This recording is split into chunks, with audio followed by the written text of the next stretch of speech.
Hello students, मेरा नाम है प्रिंस और आपका स्वागत है मेरे यूट्यूब चैनल प्रिंस ट्यूटोरियल में।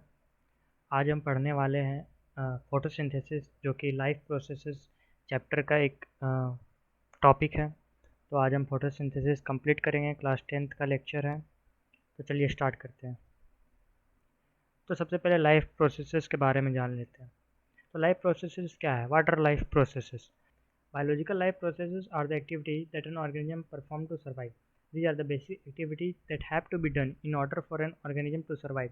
देखिए, लाइफ प्रोसेसेस वैसे बायोलॉजिकल एक्टिविटीज होते हैं दो जो कि एक ऑर्गेनिज्म खुद को जीवित रखने के लिए करता है। जैसे कि क्या कोई भी ऑर्गेनिज्म क्या क्या करता है जीवित रहने के लिए। वो खाना खाता है, सांस लेता है, एक्सक्रीशन करता है, रिप्रोडक्शन करता है, मूवमेंट करता है, कोई भी एक्सटर्नल स्टिमुलस को के अगेंस्ट रेस्पॉन्स जनरेट करता है, वो ग्रोथ करता है या मूवमेंट करता है। तो ये सब जो एक्टिविटीज़ है वो बेसिक एक्टिविटीज है जो कि एक ऑर्गेनिज्म खुद को सर्वाइव रखने के लिए करता है। ठीक है। और यहाँ पर एक है रेस्पॉन्स टू एक्सटर्नल स्टिमुलाई। इसका मतलब क्या होता है? देखिए, रेस्पॉन्स टू एक्सटर्नल स्टिमुलाई, इसका मतलब क्या होता है कि स्टिमुलस होता है कोई भी चेंज इन द एनवायरनमेंट। जैसे कि अचानक ठंडी हो जाना या फिर गर्मी हो जाना। जैसे कि हम अचानक ठंडी होती है तो फिर हम लोग स्वेटर पहनने लगते हैं। तो फिर external stimuli is the change, और रेस्पॉन्स जो जनरेट करता है उनको लिविंग ऑर्गेनिज्म कहते हैं। तो जो लाइफ प्रोसेसेस होते हैं वो एक्सटर्नल स्टिमुलस के अगेंस्ट जो रेस्पॉन्स जनरेट करते हैं वो भी एक लाइफ प्रोसेस होता है। ठीक है। और आगे बात करते हैं तो रिप्रोडक्शन।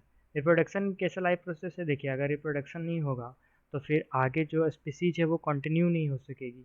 इसका मतलब रिप्रोडक्शन भी एक लाइफ प्रोसेस है कोई भी ऑर्गेनिज्म को जिंदा रहने के लिए। भले वो ऑर्गेनिज्म जिंदा रहने के लिए रिप्रोडक्शन एक लाइफ प्रोसेस नहीं है। मतलब कि अगर ऑर्गेनिज्म ए है, मान लेते कोई ऑर्गेनिज्म ए है, ठीक है, मान लीजिए सपोज कोई ऑर्गेनिज्म ए है, तो उसको जिंदा रहने के लिए लाइफ प्रोसेस मतलब रिप्रोडक्शन ज़रूरी नहीं है। लेकिन ए अगर अपना स्पीसीज को कंटिन्यू रखना चाहता है तो उसको रिप्रोडक्शन करना ही पड़ेगा। ठीक है, यहाँ पर रिप्रोडक्शन करना ही पड़ेगा। तो रिप्रोडक्शन करके वो और भी बहुत सारा ए बनाएगा अपने स्पीसीज का। मान लीजिए इसको एडेस नाम दे देते हैं। तो फिर ये अपना स्पीसीज को कंटिन्यू करके रख रहा है। तो रिप्रोडक्शन भी एक लाइफ प्रोसेस है। It allows continuity of a species from generation to generation. ठीक है। बाकी ए के ज़िंदा रहने के लिए रिप्रोडक्शन उतना मायने नहीं रखता है, लेकिन ए खुद के स्पीसीज को कंटिन्यू रखने के लिए रिप्रोडक्शन करना ही पड़ेगा उसको। ठीक है, आगे देखते हैं। अब बात करते हैं फोटोसिंथेसिस की। तो मैंने न्यूट्रिशन जो है अपने पिछले वीडियो में करा चुका हूँ, तो वो ज़रूर देख लीजिएगा आप लोग न्यूट्रिशन के बारे में। आगे हम लोग फोटोसिंथेसिस पढ़ते हैं। तो पहले तो फोटोसिंथेसिस का डेफिनेशन देख लेते हैं।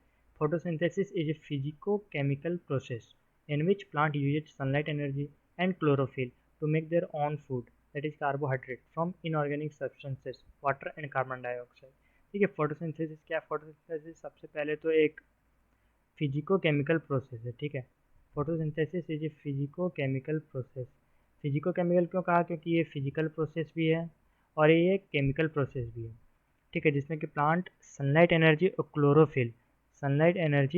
क्लोरोफिल का यूज लेता है to make food food carbohydrate is a source of energy.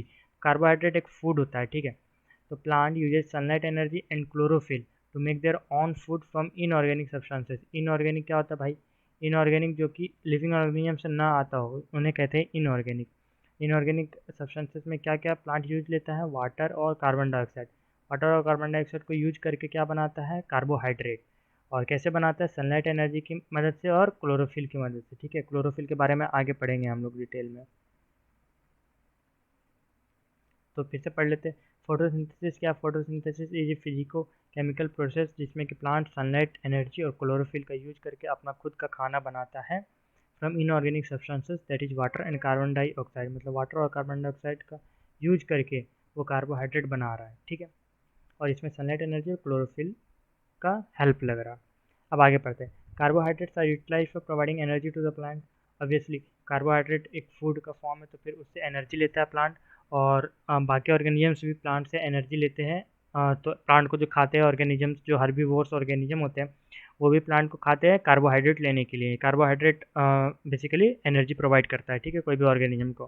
Carbohydrates which are not used immediately are stored in the form of starch which serve as the internal energy reserve to be used as and when required by the plant. अब देखिए, plant जैसे carbohydrate बनाया photosynthesis की मदद से, ठीक है, तो कार्बोहाइड्रेट सारा वो यूज नहीं कर लेता है, कुछ कार्बोहाइड्रेट जो यूज नहीं हो पाया वो स्टोर करके रखता है फ्रूट्स के फॉर्म में, या फिर अदर स्टार्च ग्रेन्यूल्स के फॉर्म में, या फिर मतलब समझ रहे हैं ना, स्टोरेज बॉडी में वो रिजर्व करके रखता है, ताकि बाद में ज़रूरत पड़े तो फिर वो वहाँ से स्टार्च वापस से लेकर के यूज कर सके। तो ये होता है, ठीक है, कार्बोहाइड्रेट्स जो यूज नहीं हो सका वो उनको स्टोर करके रख देता है इन द फॉर्म ऑफ स्टार्च। ये मेन बात है, स्टार्च के फॉर्म में, स्टार्च के फॉर्म में वो स्टोर करता है कार्बोहाइड्रेट को जो बच चुका है, ठीक है, जो कि इंटरनल एनर्जी प्रोवाइड करेगा जब रिक्वायरमेंट होगा प्लांट का। अब आगे देखते हैं नेक्स्ट स्लाइड में। तो raw materials for photosynthesis, photosynthesis के लिए रॉ मटेरियल्स क्या क्या है, ठीक है। सबसे पहले तो रॉ मटेरियल्स है CO2। देखिए ये CO2 प्लांट ले रहा है, CO2 प्लांट ले रहा है और बदले में क्या दे रहा है, O2। O2 क्या होता है, ऑक्सीजन।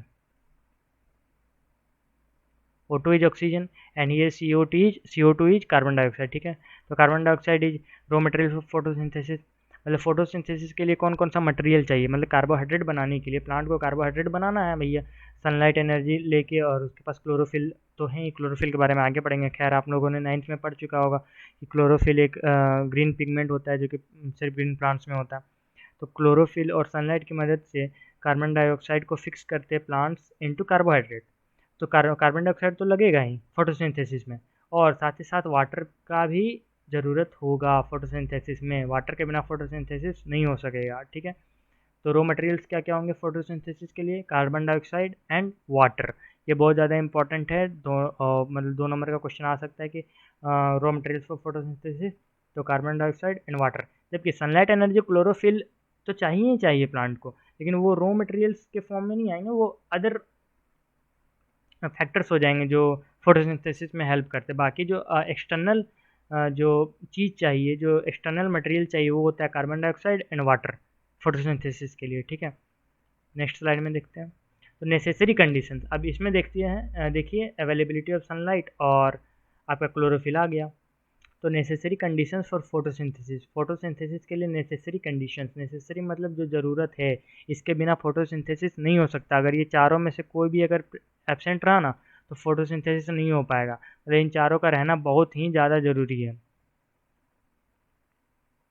ठीक है।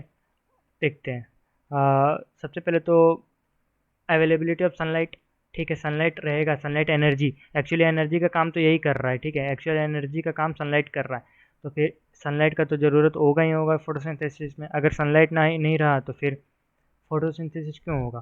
फोटो का मतलब ही होता है लाइट, और सिंथेसिस का मतलब बनाना, मतलब लाइट के हेल्प से फूड बनाना। फोटो का मतलब लाइट, ठीक है, फोटो का मतलब लाइट, तो फोटोसिंथेसिस में लाइट तो लगेगा ही लगेगा, ठीक है। दूसरा, availability of carbon dioxide, carbon dioxide ही है जो बाद में कन्वर्ट हो जाएगा कार्बोहाइड्रेट में, ठीक है। कार्बोहाइड्रेट जो हमने पढ़ा कि फोटोसिंथेसिस में क्या होता है कि प्लांट सनलाइट एनर्जी और क्लोरोफिल का यूज करके जो कार्बन डाइऑक्साइड और वाटर के अवेलेबिलिटी में खुद का खाना बनाता है, कार्बोहाइड्रेट बनाता है। तो कार्बोहाइड्रेट आता कहाँ से, कार्बन डाइऑक्साइड ही एक्चुअली वो कार्बोहाइड्रेट में कन्वर्ट हो पाता है। तो कार्बन डाइऑक्साइड का अवेलेबिलिटी भी होना चाहिए फोटोसिंथेसिस के लिए, ठीक है।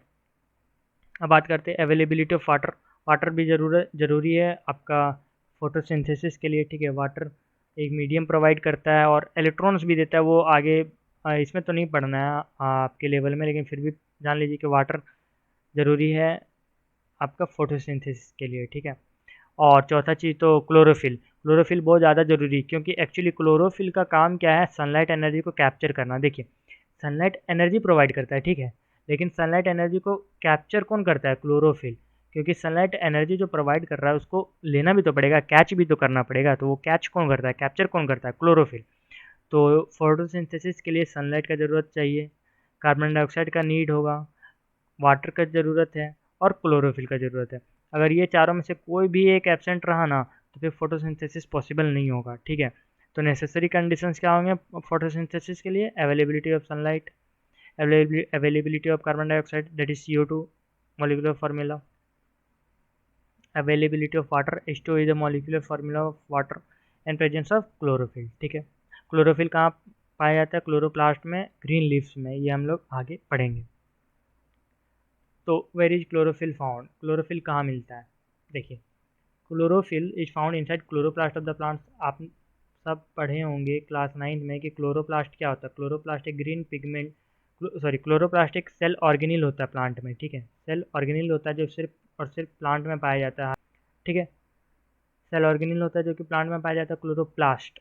ठीक है, chloroplast is a cell organelle which is found in plants. ठीक है, जबकि क्लोरोफिल, क्लोरोफिल क्या होता है? ग्रीन पिगमेंट होता है। पिगमेंट, पिगमेंट का मतलब क्या होता है? Pigment is a substance which absorbs light energy. ठीक है, पिगमेंट का मतलब क्या होता है?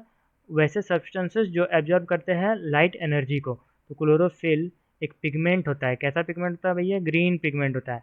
ग्रीन पिगमेंट होता है जो कि एब्जॉर्ब करता है लाइट एनर्जी को। जो बताए थे हम कि लाइट एनर्जी जो होता है, सनलाइट एनर्जी की हेल्प से कार्बोहाइड्रेट बनता है, फूड बनता है। तो हमें तो फूड ही बनाना है फोटोसिंथेसिस से, प्लांट्स को फूड बनाना है। तो फूड बनाने के लिए एनर्जी चाहिए, तो वो एनर्जी सनलाइट एनर्जी देता है, लेकिन उस एनर्जी को कैच भी करना पड़ेगा, कैप्चर करना पड़ेगा। तो कैप्चर करने का काम कौन करता है? क्लोरोफिल। क्यों? क्योंकि क्लोरोफिल एक ग्रीन पिगमेंट होता है। ये ऐसा सब्सटेंस ही होता है जो कैप्चर कर सकता है लाइट को। इसके पास एबिलिटी होता है जो एब्जॉर्व करने का, लाइट एनर्जी एब्जॉर्व करने का। ठीक, chlorophyll is a green pigment which absorbs light energy. और क्लोरोफिल कहाँ प्रेजेंट होता है? क्लोरोप्लास्ट में, प्लांट सेल। ये देखिए, ये क्लोरोप्लास्ट है, ये क्लोरोप्लास्ट का डायग्राम है। ठीक है, ये क्लोरोप्लास्ट है। क्लोरोप्लास्ट में दो मेम्ब्रेन होता है, एक आउटर मेम्ब्रेन और एक इनर मेम्ब्रेन। बाकी स्ट्रोमा लैमेली वगैरह आप ना जाने तो बेटर होगा, क्योंकि इस लेवल में उतना तो है नहीं। खैर, बाकी जो क्लोरोफिल होता है ना, यही प्रेजेंट होता है ग्रेना में। ग्रेना थाइलाकॉइड्स का बना रहता है, इसी में आपका पिगमेंट जो होता है क्लोरोफिल वो अरेंज्ड होते हैं। ठीक है, बाकी ये क्लोरोप्लास्ट का डायग्राम है। तो क्लोरोफिल कहाँ पाया जाता है? क्लोरोप्लास्ट में। और क्लोरोप्लास्ट एक सेल ऑर्गेनिल होता है जो कि प्लांट सेल में पाया जाता है। ठीक है, अब आगे देखते हैं। अब how do plants take CO2? अब हमने बात किया कि फोटोसिंथेसिस के लिए CO2 बहुत ज़्यादा ज़रूरी है। अब CO2 आता कहाँ से प्लांट में? तो कार्बन डाइऑक्साइड एक गैस होता है। तो गैस कहाँ से आएगा? ऑब्वियसली कोई ना कोई पोर से आएगा, बाहर से आएगा, एटमॉस्फेयर से आएगा। ठीक है, तो plants take CO2 with the help of stomata. Stomata के बारे में आप लोग जानते होंगे, स्टोमेटा क्या होता है? Stomata are small microscopic pores present on the surface of the lips, present on the surface of the lips. ठीक है, स्टोमेटा क्या होता है? स्मॉल होता है, माइक्रोस्कोपिक पोर होता है। माइक्रोस्कोपिक पोर मतलब जो आप लोगों को दिखेगा नहीं। ठीक है, आप लोगों को ऐसे ही आँख से दिखेगा नहीं। ठीक है, वैसे छेद होते हैं Surf on the surface of the leaves. Leaves के सरफेस पर, लीव्स के सतह पर, पत्तों के सतह पर बहुत सारे माइक्रोस्कोपिक छेद होते हैं, छिद्र होते हैं, जो कि आँखों से नहीं दिखते। उन छिद्र को कहते हैं स्टोमेटा। और उन छिद्र से, उन पोर्स से CO2 गैस का एक्सचेंज होता है। CO2 अंदर आता है प्लांट के और O2 बाहर जाता है ड्यूरिंग फोटोसिंथेसिस। ठीक है, हमने फोटोसिंथेसिस में देखा था कि ऑक्सीजन भी रिलीज होता है फोटोसिंथेसिस में। ठीक है, तो प्लांट CO2 कहाँ से लेता है? स्टोमेटा से। स्टोमेटा क्या होता है? स्मॉल माइक्रोस्कोपिक पोर्स होता है जो कि सरफेस ऑफ द लीव्स में पाया जाता है। ठीक है, massive amounts of gases exchange take place in the leaves through these pores for the purpose of photosynthesis. अब देखिए, massive amount of gases exchange, जितने भी गैसेस एक्सचेंज होते हैं ना प्लांट में, सारे स्टोमेटल पोर्स से होते हैं। ठीक है, तो फोटोसिंथेसिस के लिए कौन से गैसेस एक्सचेंज होते हैं? ऑब्वियसली कार्बन डाइऑक्साइड का इनटेक और ऑक्सीजन का आउट। ठीक है, तो ये गैसेस एक्सचेंज कहाँ से होते हैं? स्टोमेटा से। ठीक है, ये देखिए स्टोमेटा का डायग्राम बनाया गया है। चूंकि स्टोमेटा एक पोर है, तो फिर ये जो एम्प्टी स्पेसेस दिख रहा है ना, यही है स्टोमेटल पोर। ठीक है, ये जो एम्प्टी स्पेसेस दिख रहा है ये स्टोमेटल पोर है। ठीक है, पोर मतलब छेद, जहाँ पर कुछ नहीं होगा, ऑब्वियसली उसी को छेद कहते हैं। छेद बनता कैसे है?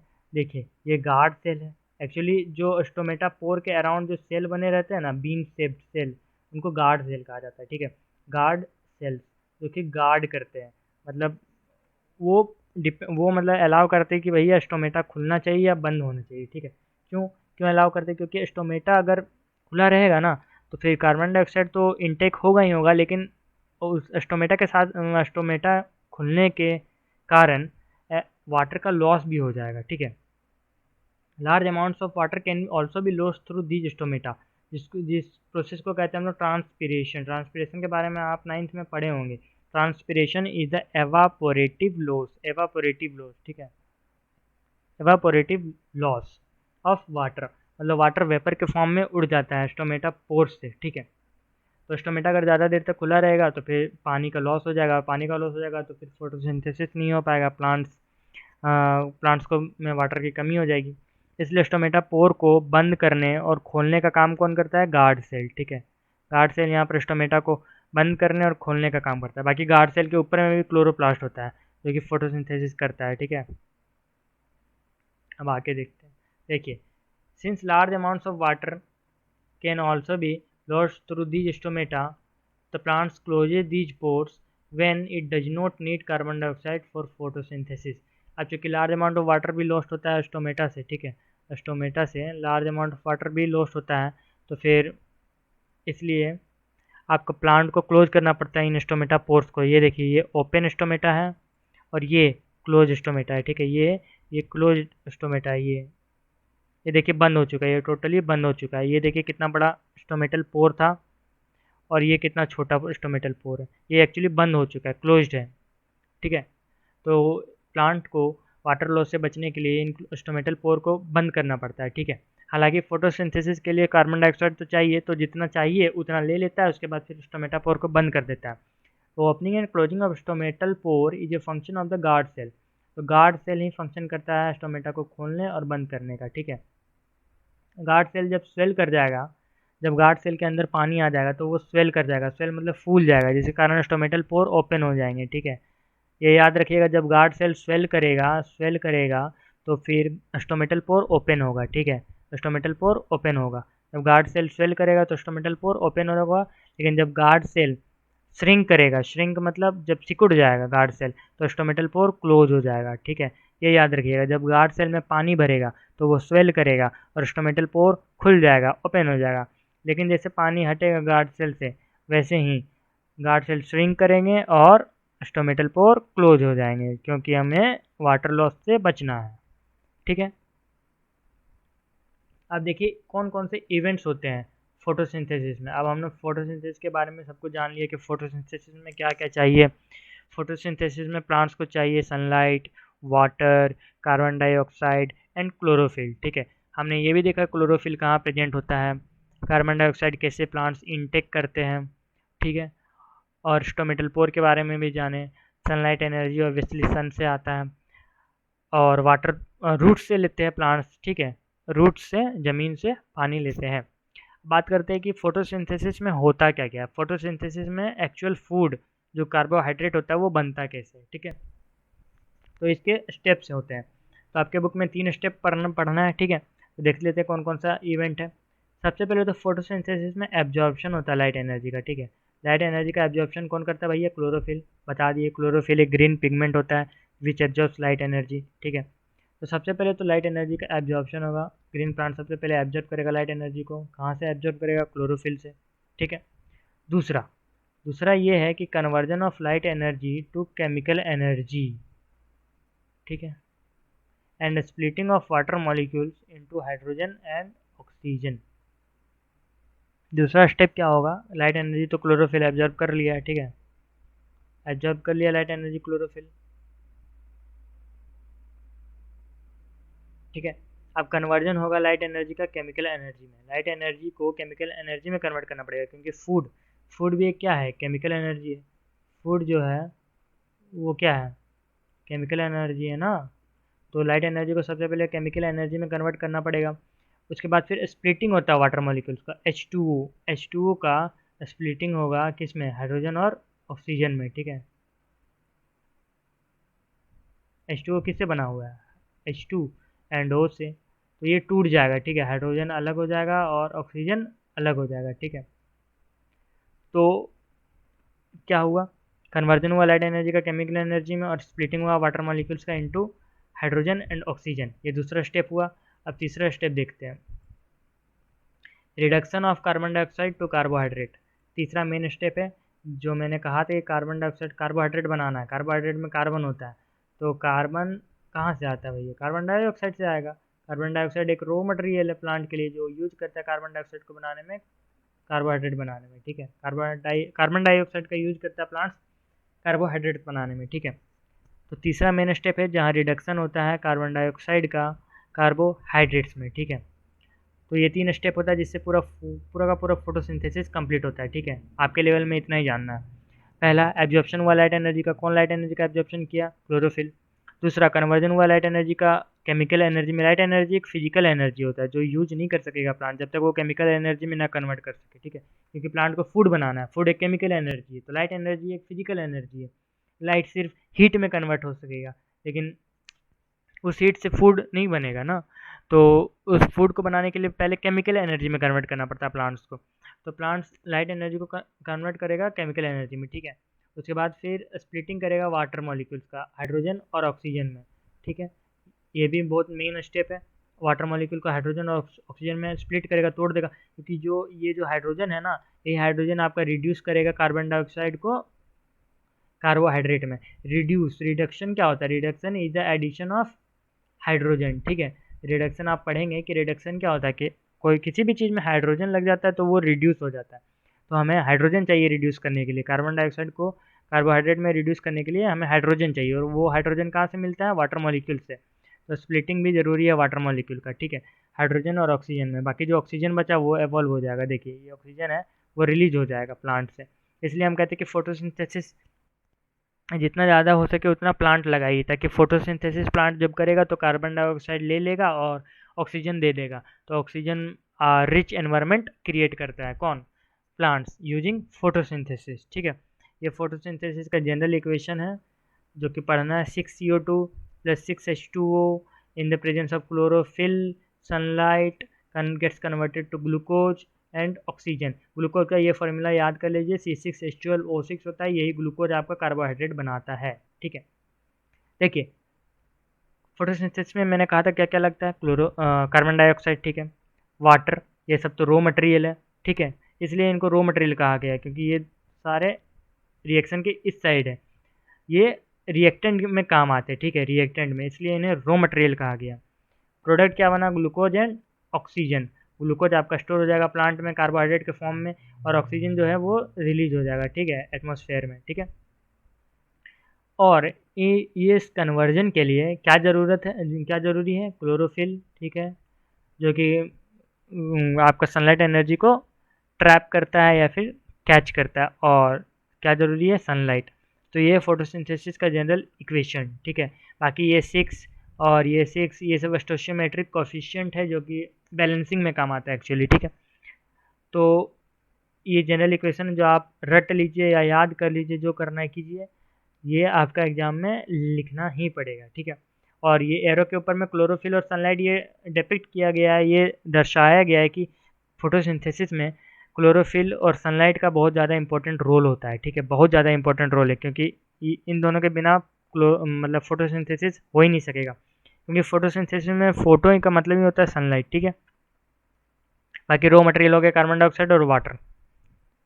अब देखिए ये जो स्टेप हमने 3 स्टेप जो पढ़ा हमने, ये देखिए ये 3 स्टेप जो हमने पढ़ा, ज़रूरी नहीं है कि तीनों स्टेप एक के बाद एक हो, मतलब कि सबसे पहले लाइट एनर्जी को एब्जॉर्ब करे, फिर कन्वर्जन करे लाइट एनर्जी को केमिकल एनर्जी में, फिर वाटर मॉलिक्यूल टूटे, फिर रिडक्शन ऑफ कार्बन डाइऑक्साइड का कार्बोहाइड्रेट में। ऐसा नहीं कि ये तीनों मतलब सीरियली चलता है, ठीक है। जैसे कि एग्जाम्पल की बात करते हैं कि डेजर्ट प्लांट्स, ठीक है, डेजर्ट प्लांट क्या करता है? डेजर्ट प्लांट सबसे पहले रात में ही कार्बन डाइऑक्साइड ले लेता है, ठीक है। क्यों लेगा वो भैया रात में? क्योंकि कार्बन डाइऑक्साइड लेने के लिए स्टोमेटा को खोलना पड़ेगा, और डेजर्ट प्लांट अगर दिन में स्टोमेटा खोलेगा तो दिन में तो वैसे ही गर्मी रहती है, तो जितना भी प्लांट में पानी होगा वो सारा उड़ जाएगा ट्रांसपिरेशन से स्टोमेटा के थ्रू। इसलिए डेजर्ट प्लांट्स रात में ही कार्बन डाइऑक्साइड को ले लेता है स्टोमेटा से, ठीक है, ताकि कम वाटर लॉस में ज़्यादा कार्बन डाइऑक्साइड ले ले। अब सबसे पहले कार्बन डाइऑक्साइड ले लिया, अब कार्बन डाइऑक्साइड को जमा करके रखेगा एक इंटरमीडिएट के फॉर्म में, ठीक है, क्योंकि उसके बाद फिर जब दिन में लाइट एनर्जी आएगा वो कार्बन डाइऑक्साइड को कन्वर्ट कर देगा कार्बोहाइड्रेट में, ठीक है। तो फिर यहाँ पर डेजर्ट प्लांट क्या किया? उल्टा काम किया। सबसे पहले लाइट एनर्जी को कैप्चर नहीं किया, सबसे पहले वो कार्बन डाइऑक्साइड को रात में ही ले लिया, उसके बाद कार्बन डाइऑक्साइड को स्टोर करके रखा, फिर दिन में जब लाइट एनर्जी आया तब वो कार्बन डाइऑक्साइड जो स्टोर था उसको कार्बोहाइड्रेट में कन्वर्ट कर दिया। Using sunlight energy and chlorophyll. ठीक है, अब बात करते हैं जो O2। अब देखिए O2 कहाँ से आता है, फोटोसिंथेसिस में O2 कहाँ से आता है। देखिए O2 CO2 में भी है, H2O में भी है, O ऑक्सीजन H2O में भी है और कार्बन डाइऑक्साइड में है। तो फिर ये ऑक्सीजन जो आ रहा है एटमॉस्फेयर में, जो रिलीज हो रहा है ये ऑक्सीजन, ये कहाँ से आ रहा है, कार्बन डाइऑक्साइड से आ रहा है या फिर वाटर से आ रहा है। तो एक्चुअली साइंटिस्ट सब पता किए कि जो O2 एवॉल्व हो रहा है ड्यूरिंग फोटोसिंथेसिस वो कहाँ से आता है, वाटर से, ना कि कार्बन डाइऑक्साइड से, क्योंकि CO2 में भी O है, ठीक है ना, CO2 में भी ऑक्सीजन है, लेकिन ये जो ऑक्सीजन जो एवॉल्व हो रहा है फोटोसिंथेसिस में ये वाटर से आता है। ठीक है, वाटर से आता है, ना कि कार्बन डाइऑक्साइड से, इसलिए वाटर इंपॉर्टेंट है फोटोसिंथेसिस में। तो यहाँ तक आई होप आप लोगों को समझ में आ गया होगा फोटोसिंथेसिस। बाकी आप लोगों को जो समझ में ना आया हो वो कमेंट करके बता दें। Thank you for watching this video. Please like and share this video and please subscribe my YouTube channel and have a nice day. Thank you very much.